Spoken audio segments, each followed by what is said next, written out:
Hi everybody. I think we had a little problem with the connection. So finally, I think we are live. I just need to double check because it was very slow today, the connection. So let me just double check. I'll make this bigger.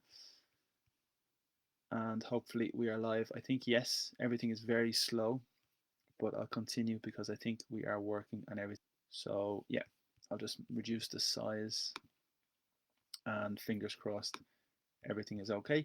So welcome to the class. We had a little delay with the connection. It was very bad. It just disconnected, and hopefully you can see me now, and hopefully we are connected and everything is good. A new week, happy Easter. So I hope that you had a very good weekend and you enjoyed the holiday. Today is a holiday in Ireland, and Saturday and Sunday obviously were the celebrations, and Friday, but the start of a new week. It's the 14th week of the year, and I continue with the free classes at this time. In the morning at 9 o'clock, we have speaking sessions. You can see on the left there is information. We have a speaking session available every morning at 9 o'clock for approximately 1 hour with people with very different levels of English. And it's just general conversation, general correction, and vocabulary. So you are welcome to attend.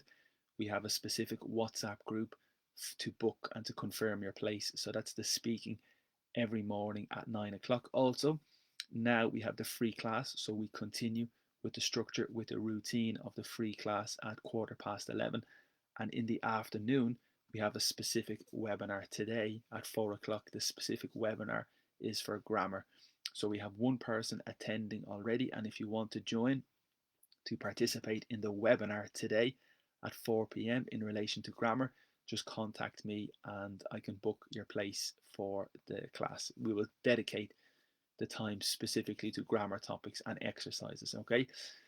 So that's the schedule for this week, very similar from last week, and we continue little by little. I understand it's difficult to learn English and sometimes it's difficult to study, and it's not easy, and it takes a long time.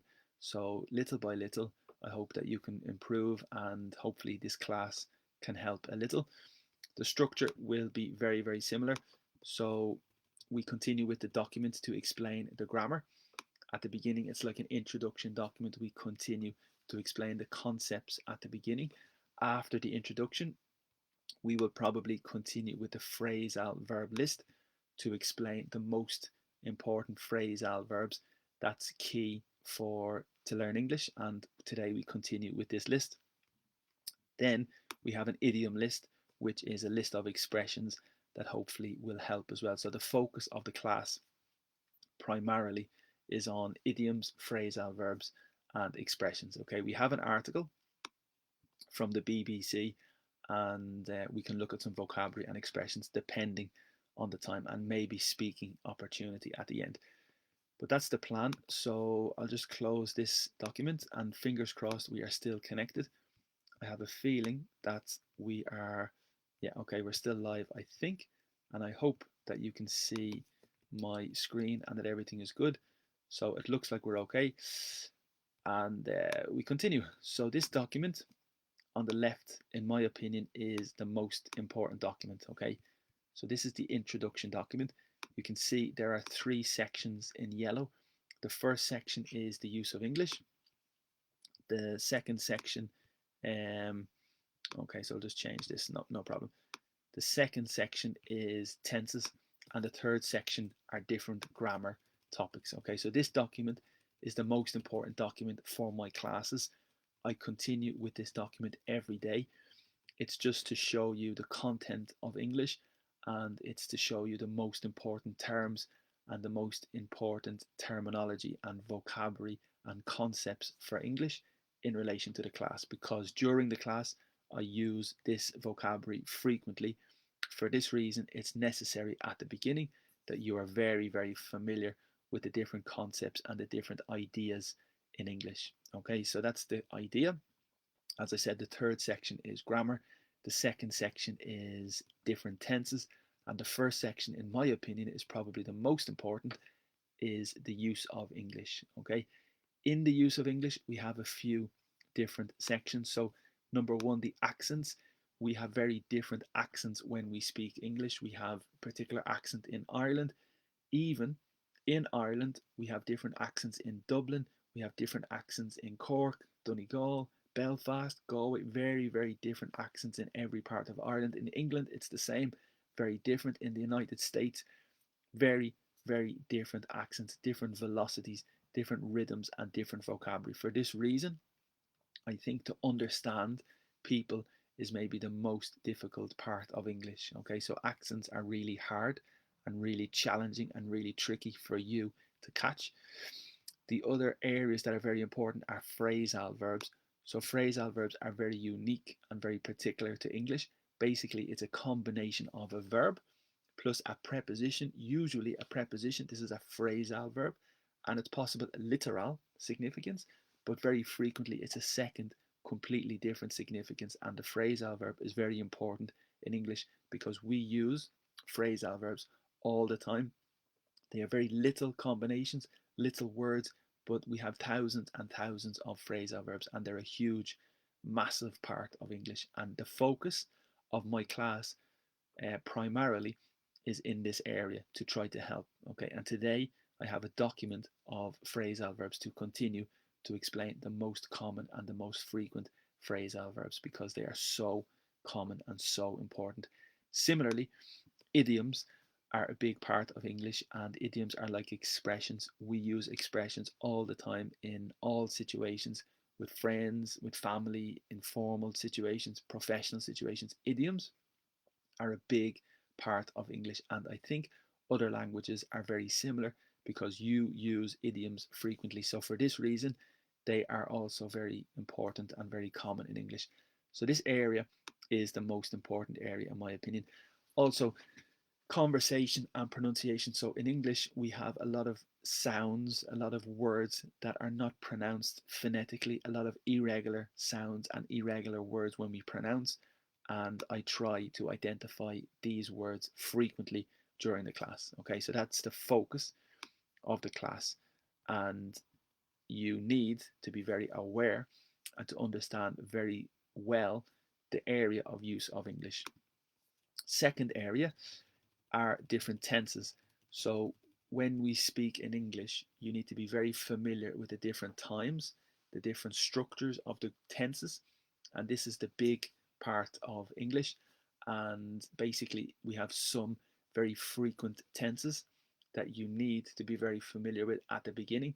So now I just explained the vocabulary a little because during the class I identify a lot the technical vocabulary and the technical names for the tenses. So for this reason, it's necessary you are familiar at the beginning. For example, the simple, we have the present simple, past simple, and future simple. It's one action that happens in the present, one action that will happen in the future, one action that happened in the past. This is the simple concept.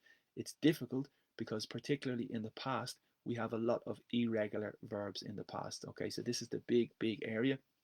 Irregular verbs in the past, and that's really, really difficult. To create the regular verb in the past simple, it's normally ed. Ask, asked. Okay, but we have a lot of irregular verbs in the past, and this is problematic. Okay. Also, we have the continuous, the present continuous, past continuous, and future continuous. So the activity that happens continuously in the present, the future, and the past. I am eating, I will be eating, I was eating. So that's the continuous, which is important. The next idea is the perfect. We have the present perfect and the past perfect. We also have the future perfect, but the idea of the present perfect is the action is completed, it's finished, but it is related and the consequences are relevant and related to the present. For example, I have eaten my breakfast. It's finished, it's completed, but it's relevant to now because at the moment I am not hungry. I have eaten my breakfast. That's the structure.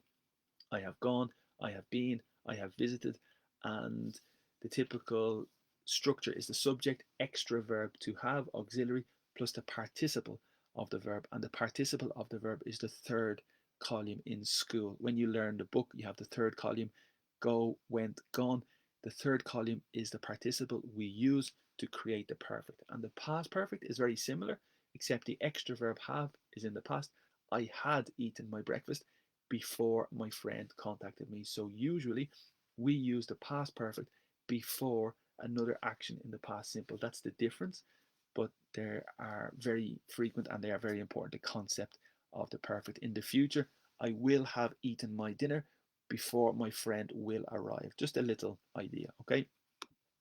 Similarly, the next term is frequent and important, the infinitive. So normally the infinitive in English is the base, and it's the base of the verb. For example, drink, we normally say to drink, to go, to eat, to have, to like. This is the infinitive, and during the class I mention frequently the infinitive. So the infinitive is the base of the verb, normally with to go, to have, to drink. Very, very common, very important. The conditionals. So in English, in the book, in the theory, we have a lot of theory in relation to the conditionals. I think it's very heavy in the book.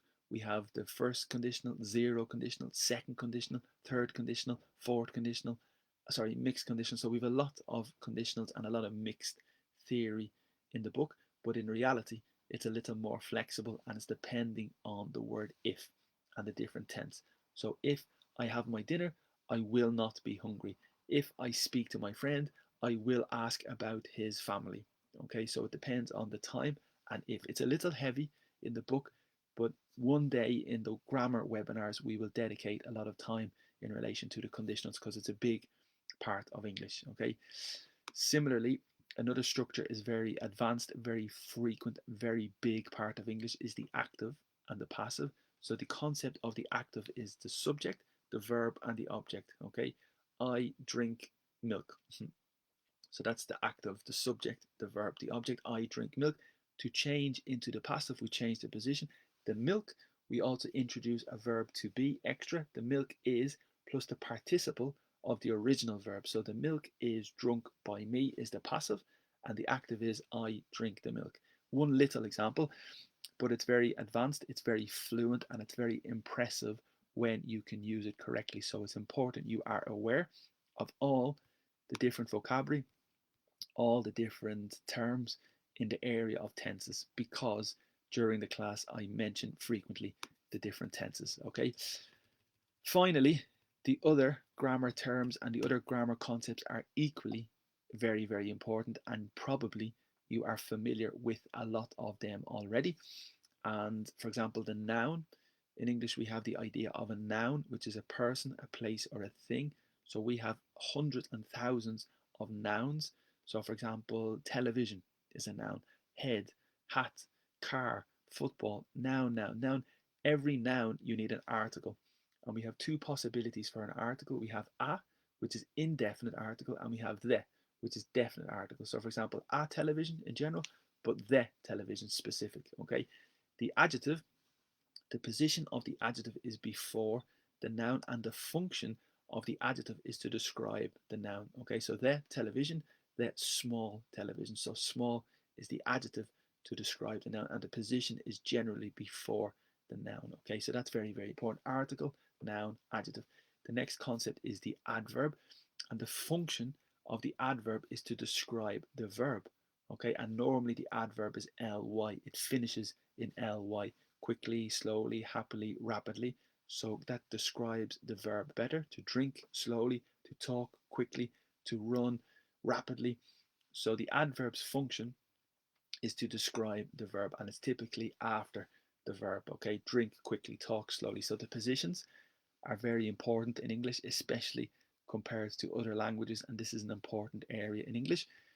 We continue, and the next concept is modal verbs. So before we speak about modal verbs, you need to be familiar with the concept of comparative and superlative in relation to the adjective. So this house is small, this house is smaller than this house, but this house is the smallest. So there's the concept of when you compare, one is better, so good, better, best. You need to be familiar with that area of comparative and superlative. Sometimes it's irregular, sometimes it's regular, okay, with ER and EST. It depends on the syllable. That's just a little introduction, but I will explain more as we continue. So the modal verbs are a very particular group of verbs in English. You can see the list here: can, could, may, might, shall, should, ought to, must.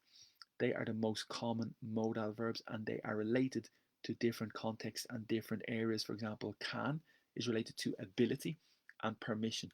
I can play the guitar, it's my ability. I can enter the room, it's my permission. So typically for ability situations, for ability and for permission, we use can.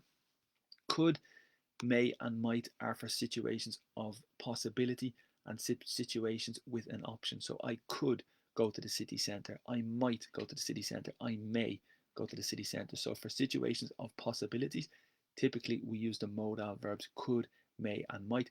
They are very, very similar. They are practically the same. Possibly, may and might are a little more formal, a little more polite. That's really the only difference between could, may and might. Okay. Shall is a little more formal, and it's a substitution and related to will, and it's typical for the question. So shall we watch the football? Shall we go to the city centre? It's a question with your friend. Will we watch the football? Will we go to the city centre? So shall is very important, and shall is frequent and a little old English, but it's very necessary to be aware and to understand the significance of shall. Should is typical in the situation for recommendation and the situation for advice. Okay, so if I give you my opinion, I give you my advice, it's very typical to use the modal verb should. So for an example, you should read this book. You should contact your friend. It's my recommendation, it's my advice, and it is very, very important. The second verb has the same significance. So the pronunciation is difficult because the G is silent. The pronunciation is ought to, but the significance is exactly the same. So you ought to read this book. You ought to contact your friend is my recommendation and my advice. You should visit your friend. You should contact your friend. Okay, so they're very important.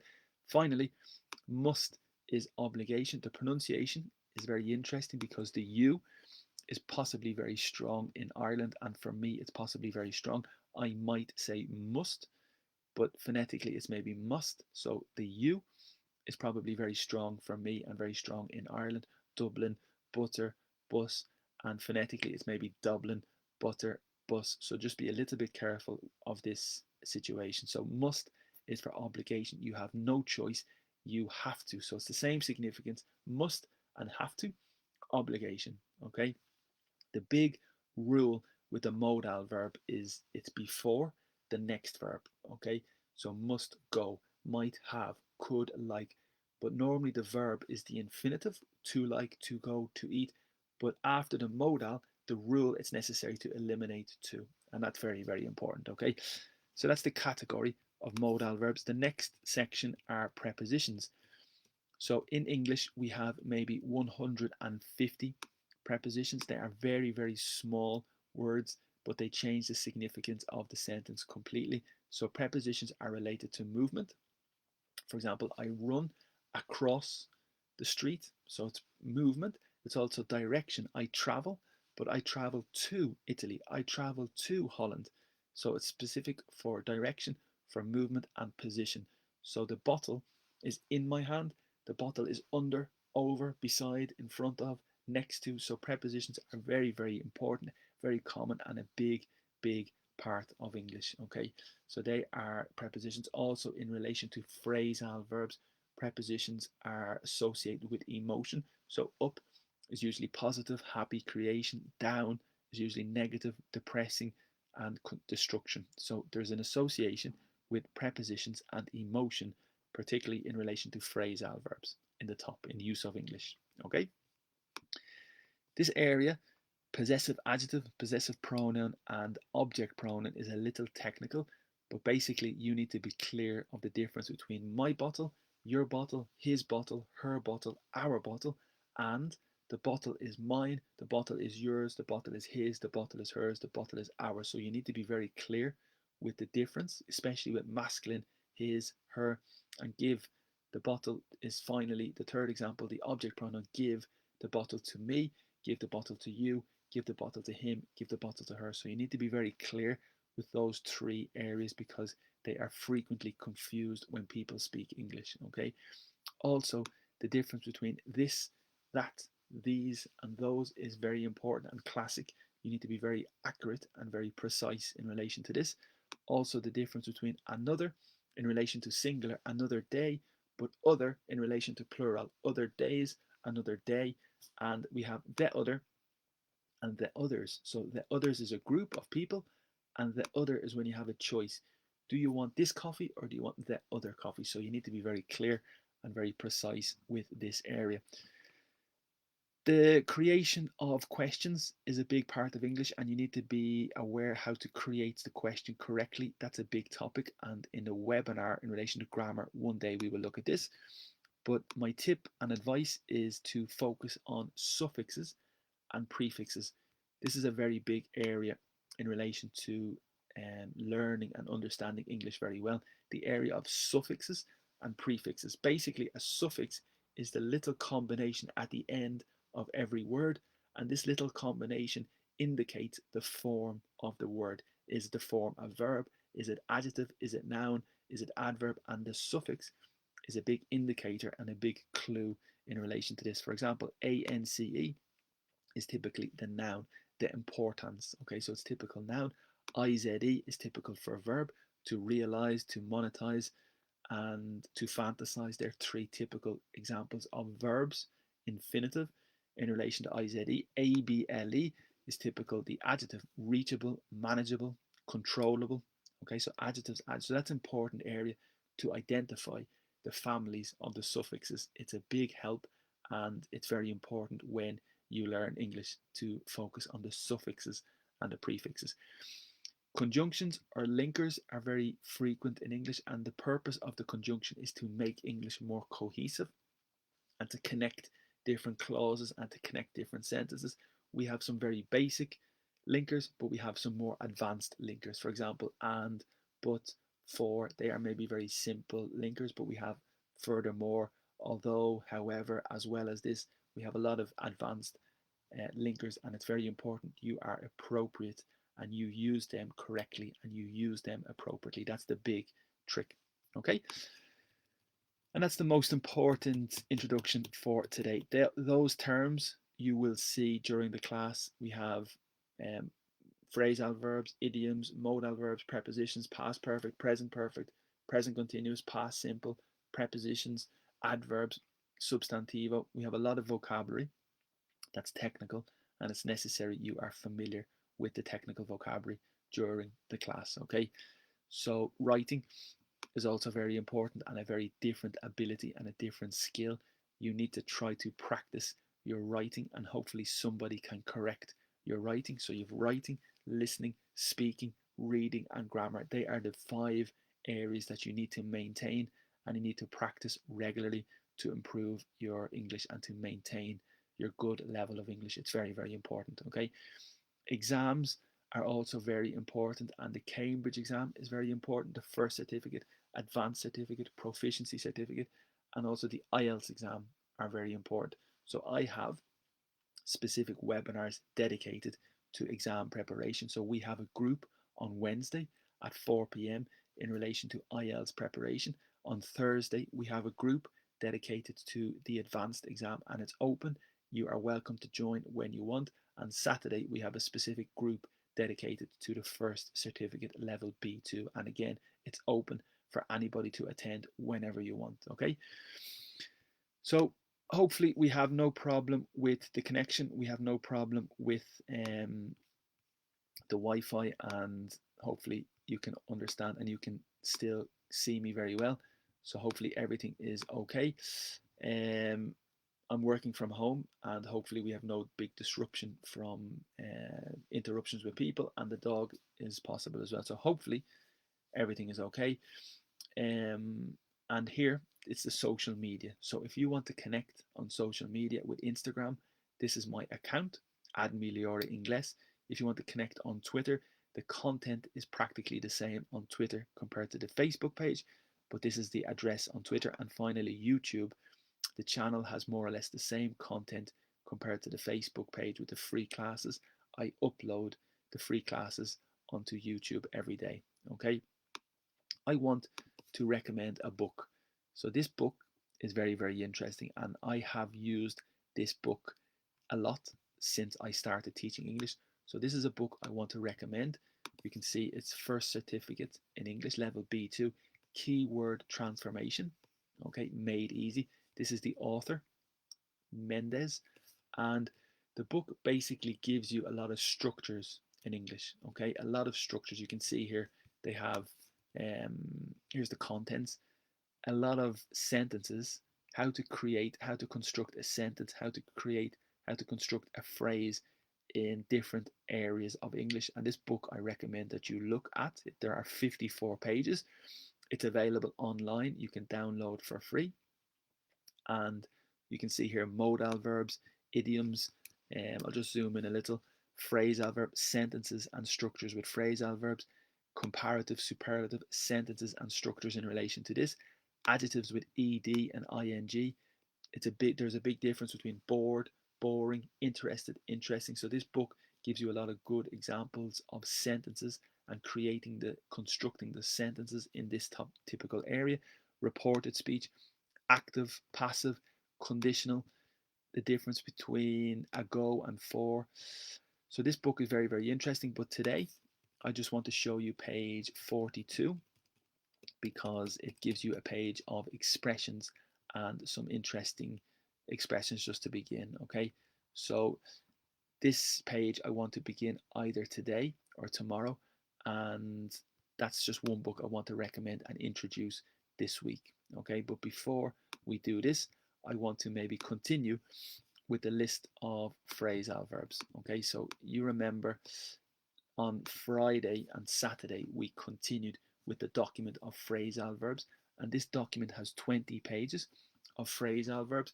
And remember, phrasal verbs are a huge, enormous part of English, and we use phrasal verbs all the time. So I think this document and this activity is very useful and very important for everybody. If you are a beginner, if you are an expert, this area is very, very important. So I'm going to share my screen and I'm going to show you the document because we will continue with this document. And last week I think we stopped at a particular page with P. Okay, so the last word we looked was to pay back, and the significance of the verb to pay back is to return the money. Okay, so if you give your friend €10 and you want your friend to pay you back, that's the context. And we spoke about the verb to lend and to borrow. Okay, so I lend you €10, but you give me the €10, but you borrow €10 from me. So there's a big difference between to lend and to borrow. Very, very different. I think it's prestar in Espanol, y dar el prestar, and we can say the verb to loan, and they are very typical and very, very important. So again, another example, I lend you my telephone. So I give you my telephone for you to use. So you borrow my telephone, okay? But it's necessary you return my telephone. But if it's in relation to money, it's necessary that you pay back the money. And this is the phrasal verb to pay back, okay? It is typical with money, but it's also possible as a metaphor in relation to revenge. So we have a particular word in English, revenge, and we say to get revenge, which has the significance maybe to achieve revenge. Okay, so in this situation we say to pay back. It is payback time, which is very typical. Okay, so it is payback time. So for example, somebody does something negative to you, and after 1 week, after 2 weeks, you decide to take some action to get revenge or to return the behavior. So this time it's payback time. So that's maybe famous in the movies, and it's very important vocabulary, and it's just one simple phrasal verb. And you can see the example here. If I loan you money, so this is a conditional, it's a question. If I loan, prestar, if I give you money, the question is will you, because normally the affirmative you will, and to create the question we just change, will you pay me back? Okay, so that's a very, very typical question, very normal, and that's the beginning with the verb to pay. Okay, the next phrasal verb in relation to pay is very, very typical as well, to pay off. Okay, so let me write this because this is very, very common. And the typical example is with money. So one example, maybe a loan or a mortgage. Difficult vocabulary, como hipoteca. I think in Espanol, the hipoteca is the mortgage, which probably originally was a French word. French for mort is like dead, but this is the loan. This is the money you receive to pay your house. So from the bank, you receive a lot of money to pay for your house, but it's necessary you pay the bank. So this loan is a mortgage, okay? And the phrasal verb to pay, yes, pay back the mortgage is perfect. So you pay back the mortgage eventually, 20 years, 30 years, you pay back the mortgage.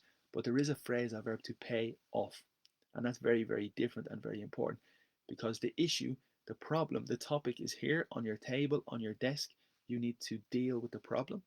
So if you pay off the mortgage and the problem is off the table. So you do not care anymore. It's not important because it has disappeared.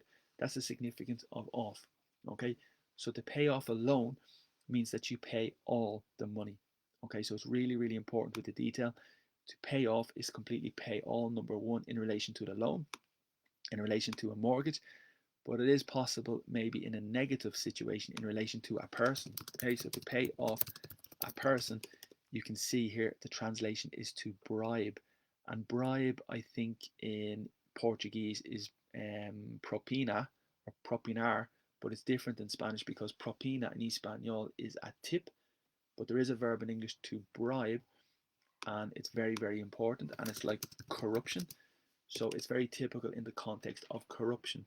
So obviously politics is very associated with all of this vocabulary and maybe bad situations, but you can use it in other situations. For example, business.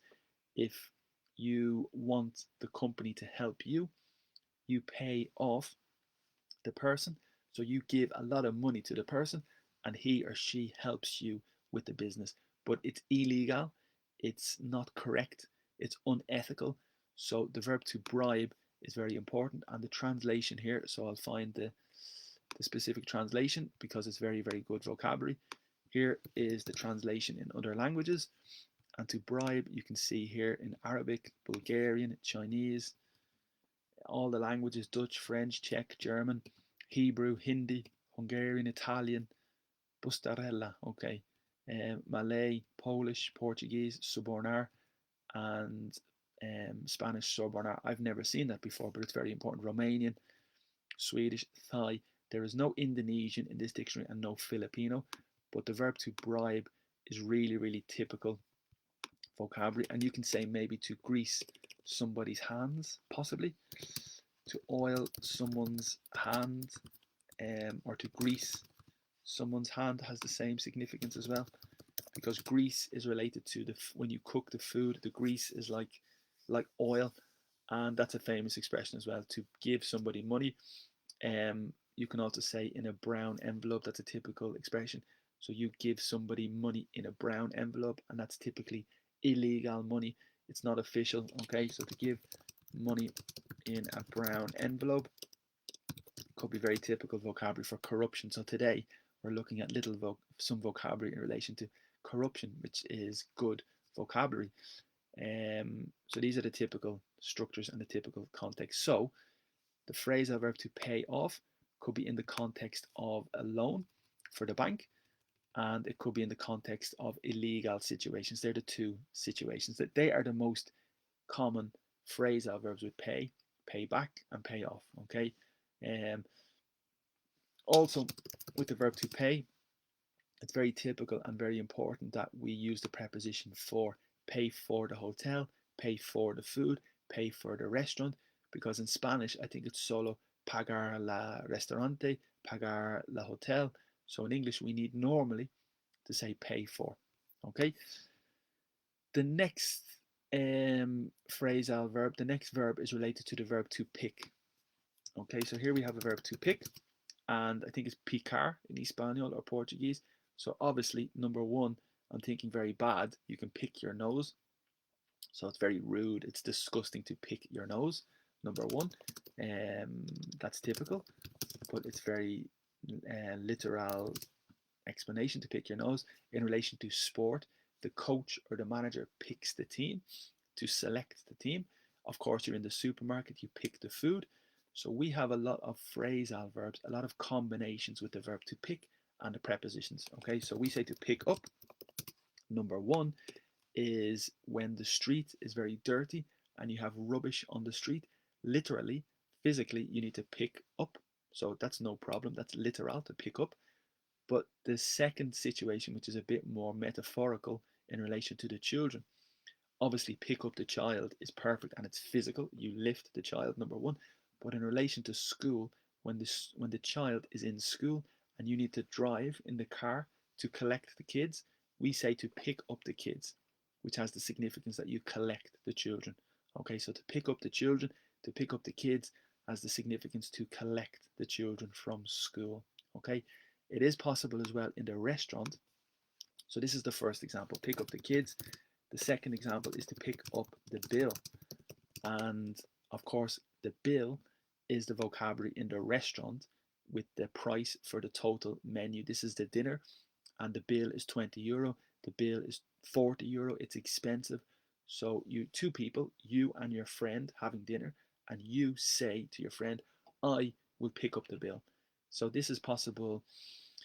Of course, it could be literal, physically pick up, but number two, it's typical that you pay or that you cover all the meals. So if I pick up the bill, the significance is I am responsible to pay the bill.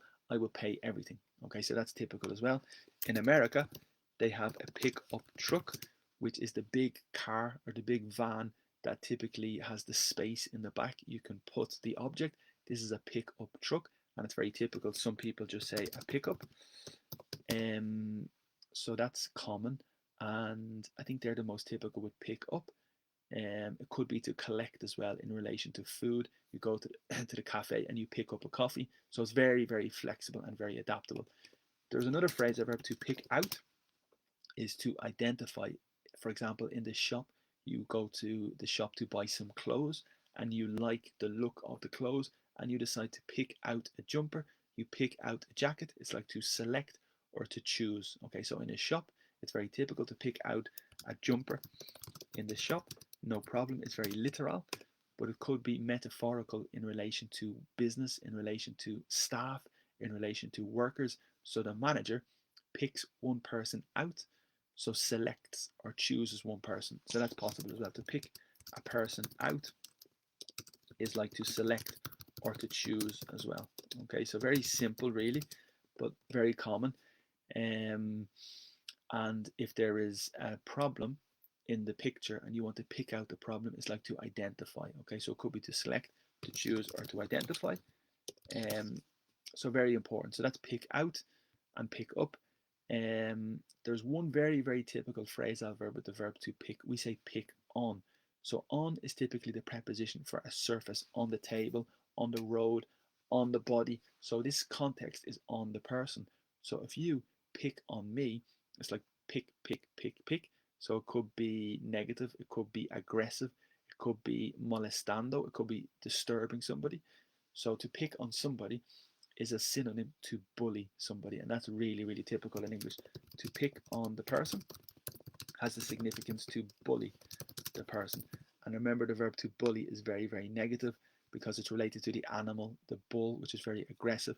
So it's a very bad situation, maybe in school, of course, in business. The person bullies the other person, so it's really bad behavior for the other person. So to pick on somebody is a synonym or an expression with the same significance to bully somebody. So that's pick on, pick up, and pick out. And here you can see the vocabulary pick on is to bully, but yes, we have another verb to tease, which is almost the same as to bully. I think bully is more aggressive, but to tease is also possible with the animal. So imagine the dog. My dog is in the garden and I have the food. So I have a piece of meat and I put the meat here for the dog, and the dog is very interested and he tries to bite, but I move the food continuously. So I play a game. So I am teasing him. So I am playing a game with him is to tease him. So it could be fun, it could be good intention, it could be very happy, but it is possible in the context of very mean, very sad, very bullying. So if the boy teases the other boy or the girl teases the other girl, it could be very negative and very sad. Because we have another verb to slag, which is maybe informal, but the significance is to criticize. So if you slag me, You say, oh, Brian, your head is very big, or Brian, your jumper is very ugly. So you slag me. It's like to criticize, or similar to bully. Okay, so these are very, very similar synonyms to bully. So this is the significance to tease. The two examples here, the verb to bribe. Okay, so here, don't try to pay the police off. So this is the phrasal verb to pay off, which is corruption.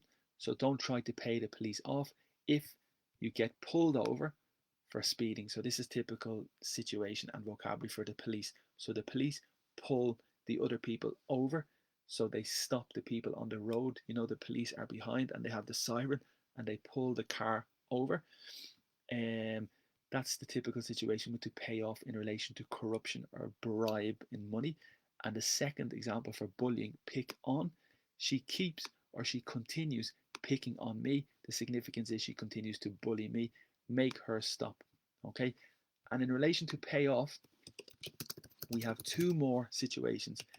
The first situation is when you finish your job, like jubilar, to retire. Okay, the verb is to retire.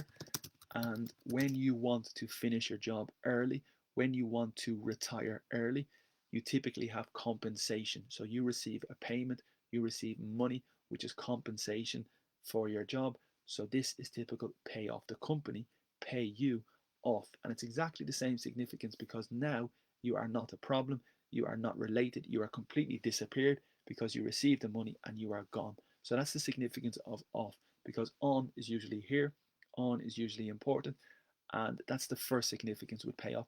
The second significance is result. Okay, and the famous expression is hard work pays off, and that significance means you receive a result, you receive a benefit from hard work. So all the hard work will give you a payment, will give you success, will give you a result. That's a typical expression, hard work pays off. Here's the example. Diane, with a different phrasal verb, to pick out, like to select or to choose. So Diane picked out a lovely dress for the dance, like a very nice dress. She selected, she chose, she identified a dress for the party. Okay, again, pick up number 1, 2, and 3. So the first example is to learn something. That is typical as well. So you go to the lecture, you go to the school, and you pick up a lesson, you pick up some information. That is possible. And it's the same significance, physically take. So typically in school, you pick up something new, is the significance aprender, to learn. Okay, really, really good. So for example, English is very easy to pick up. That means English is very easy to learn. Really common, very good example of the difficulty of the phrasal verb. So to pick up is to learn. For example, swimming is very difficult to pick up if you only start. So swimming is very difficult to do and to learn, and that's really, really good. Okay, there is another situation for romantic situations, and typical in the bar, if you have a single person in the bar and another single person, the people go to the bar with the intention to meet and the intention to have a new relationship or a new friend. So that's very typical.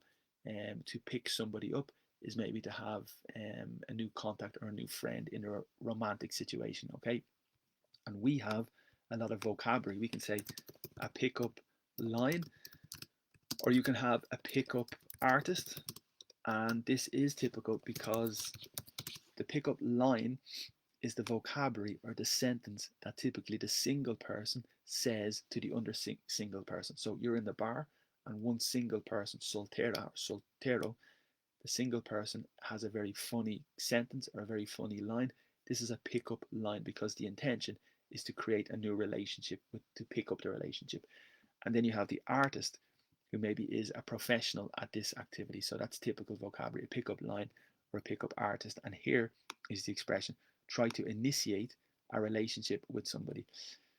Finally, yes, there is another situation to pick up, which is in relation to velocity and speed. So for example, the aeroplane starts very slow. The aeroplane is at zero velocity, but then it starts to go, and then it increase. So we say for the velocity, when the velocity increases, the velocity is picking up. The wind in the morning is very easy. The wind is very simple, but at 6 o'clock, the wind is picking up. So The significance is to increase in velocity and increase in intensity. So that's really typical. You can see 4 sentences, 4 possibilities with the phrasal verb to pick up. Number 1 is to collect in the car. Number 2 here is to learn. Number 3 is to initiate a relationship, maybe romantic. And number 4 is to grow. And just quickly, the expressions, what time are you going to pick me up? So what time are you going to collect me? Number 2, it's possible to pick up enough English. It's possible to learn or to attain or to obtain sufficient English in 2 weeks to get by. So this is a very difficult phrasal verb. To get by has the significance to survive. Okay, so the phrasal verb to get by has the significance to survive. So how are you? I am getting by. I am doing okay. Everything is fine. I'm surviving on your trip to Los Angeles. And finally, well, we have 2 more. Some weird or strange person tried intent in the present and tried in the past to pick Patricia up at the bar. So tried to initiate a relationship, tried to flirt, come off flirtier, I think that's another verb in English. And that's typical in this situation, to pick up. And then the final example is business is really picking up this quarter, and that means business is really increasing. So really, really flexible verb, flexible phrasal verb, and we use them very, very frequently. Maybe difficult for you to catch, but really fluent. Okay, and next we move to the verb to play, and we have 3 phrasal verbs in relation, 2 phrasal verbs in relation to play, but probably we have a little more. To play out is like progress or proceed. So you have the meeting at 10 o'clock and one person is not possible to attend. So this person asks the person at the end, how did the meeting play out? And the significance, how did the meeting proceed? Okay, so that's really, really typical. To proceed is to play out. And that could be possible as well. Play up is typical. And maybe the first context is a problem, a medical problem.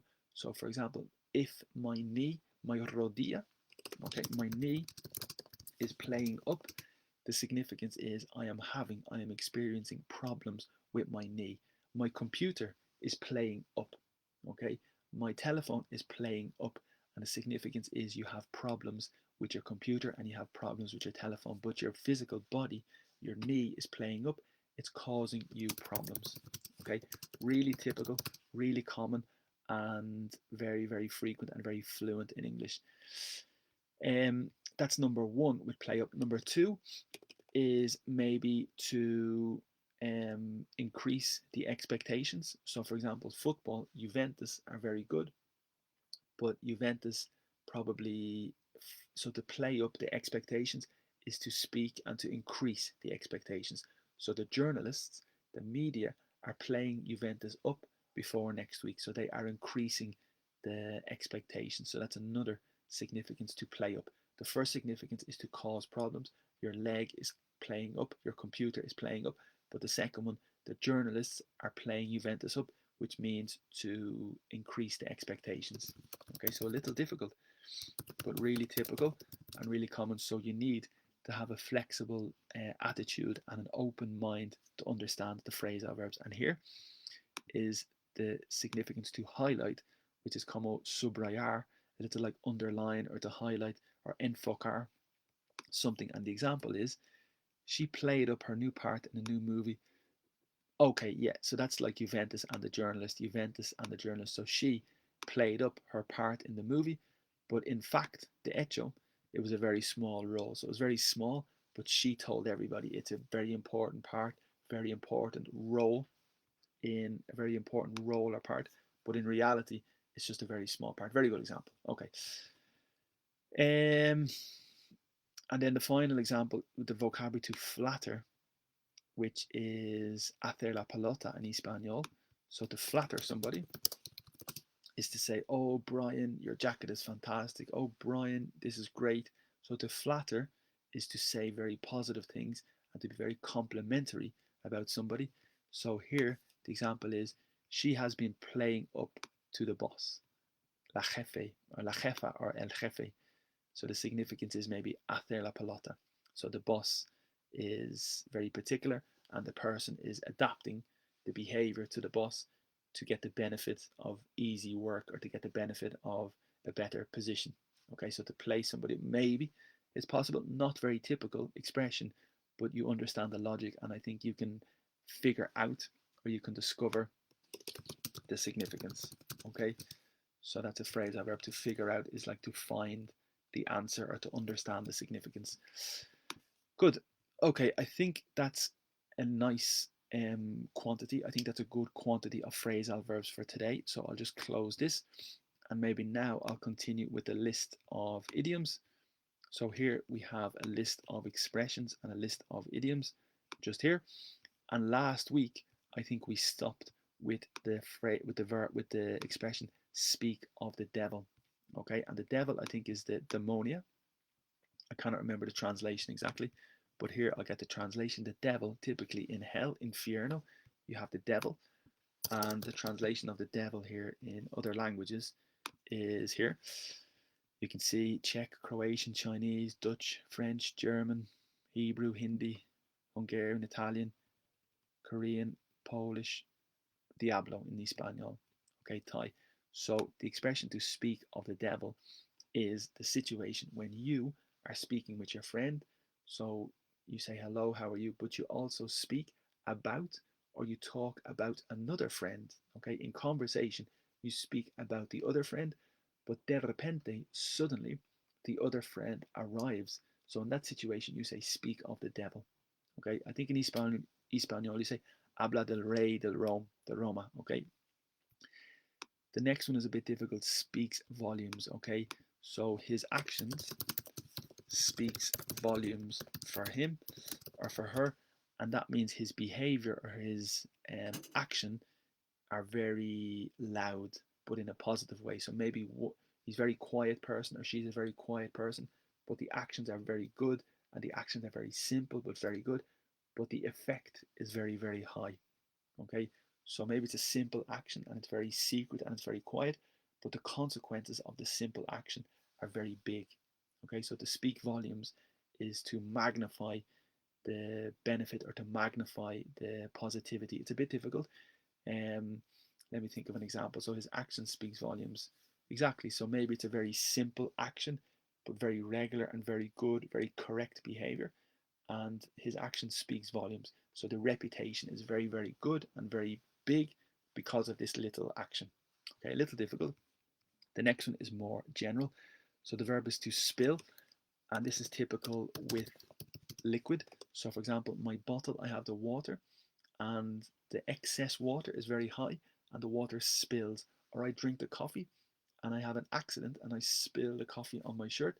So to spill is maybe an accident, typical with liquid, but we have an expression in relation to food. The beans are the food, but this expression to spill the beans is in relation to speaking or giving the information. So, excuse me, very private information, very secret information, and imagine the person reveals the information or tells the information.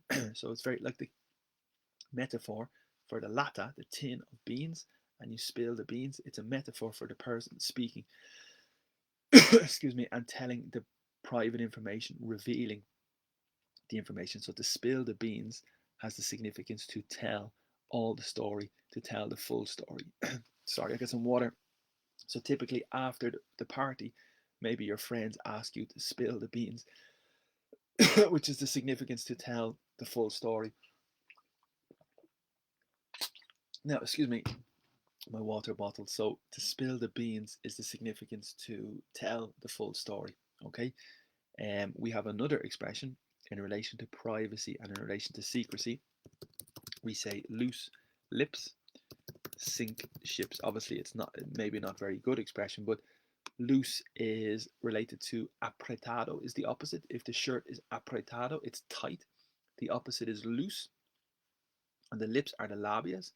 So loose lips is in relation to somebody who speaks frequently, somebody who spills the beans, because the opposite is maybe secret. So if you're very secretive, You say nothing. Your lips are sealed, or your lips are tight, or your lips are sealed. That's difficult vocabulary because the verb to seal is like to close. Excuse me. Seal is like to close with the envelope, typically the envelope. If you close the envelope, you seal the envelope. If you have a contract or a deal, you seal the deal. So if your lips are sealed, it's like adhesive. Oh my God, excuse me.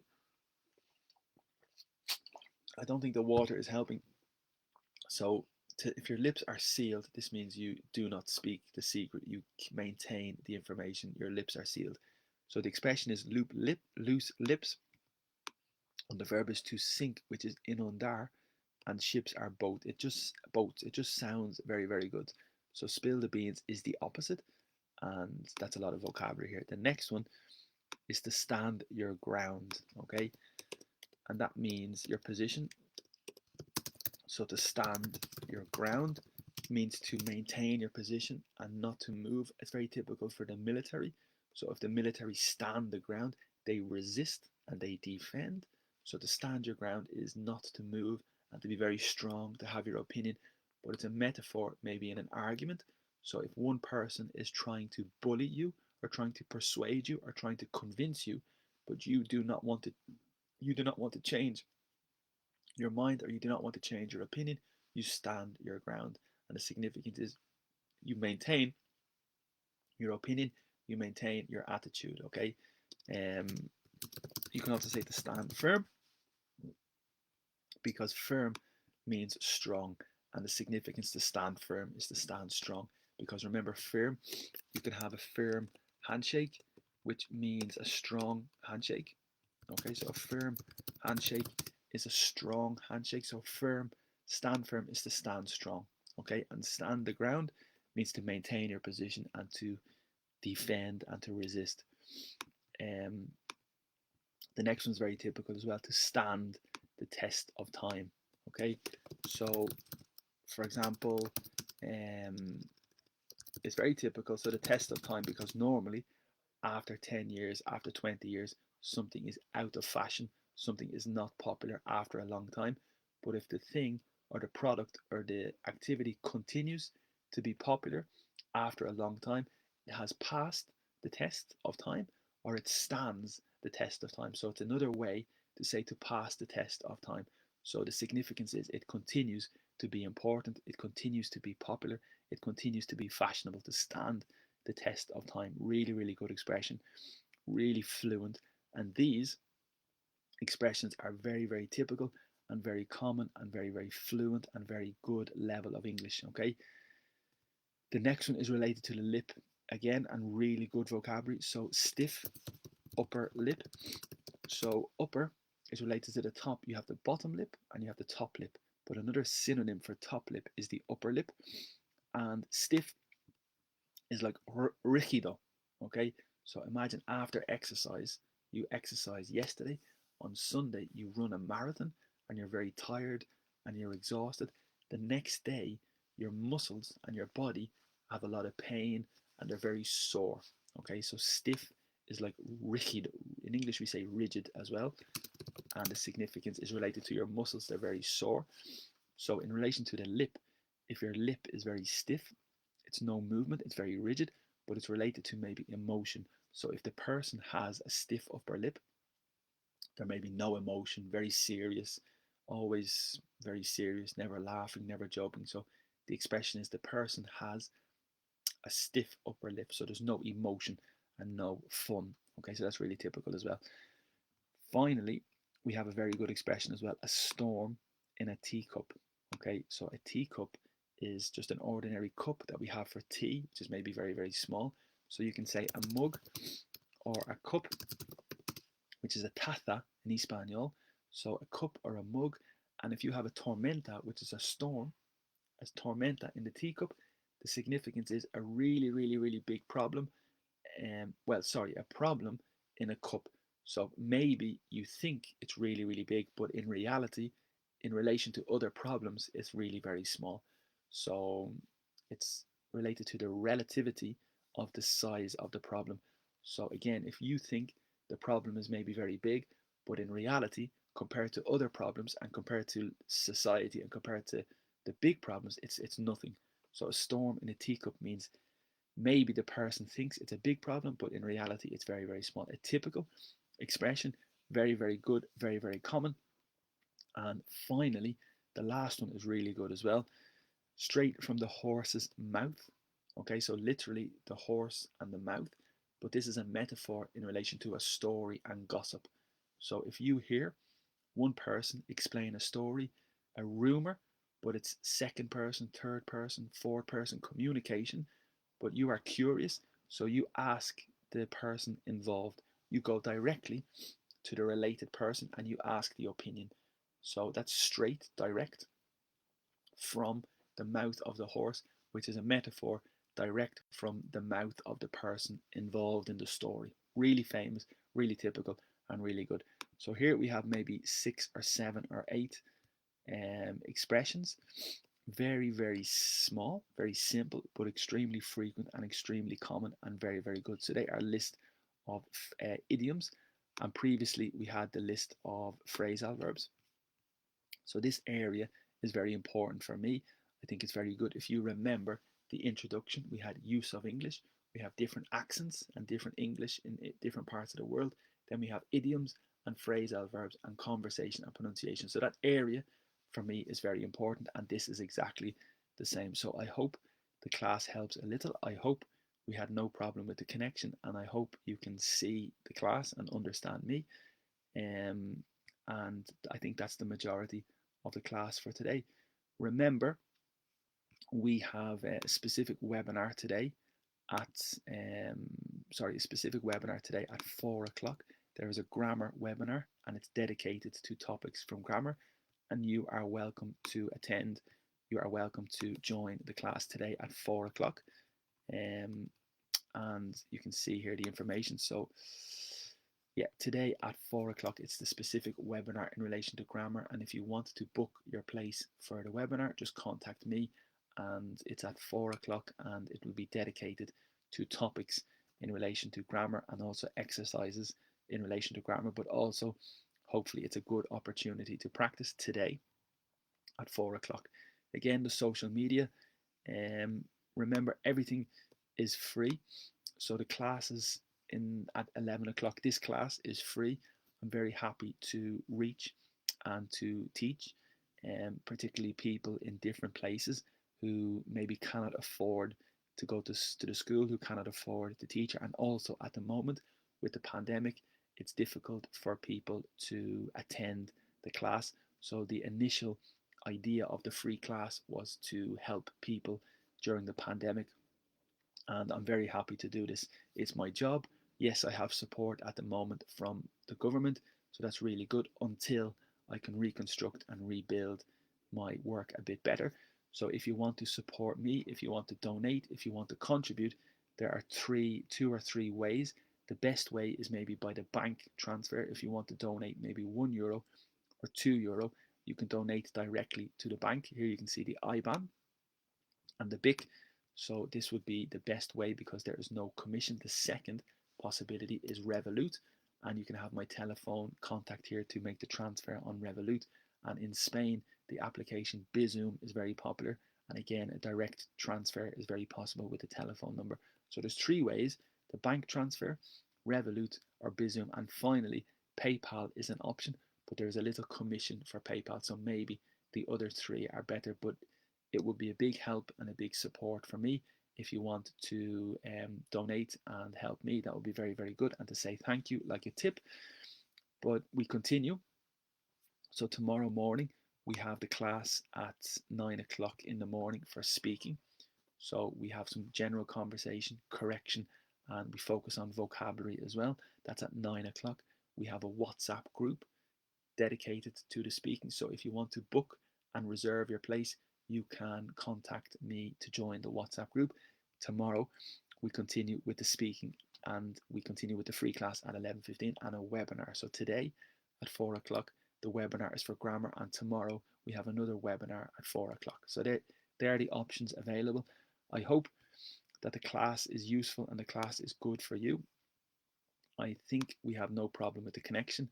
but fingers crossed everything is okay. I will put the notes from the class, I will put in the video section of Facebook at the bottom of the page, and you can see all the details and all the information. So thank you very much for attending today, and I hope that you have a very good day. And I know we have people in lots of different places, so I hope you enjoy the class. If you have questions, you can contact me, and thank you so much, and have a very good day, and hopefully talk to you soon.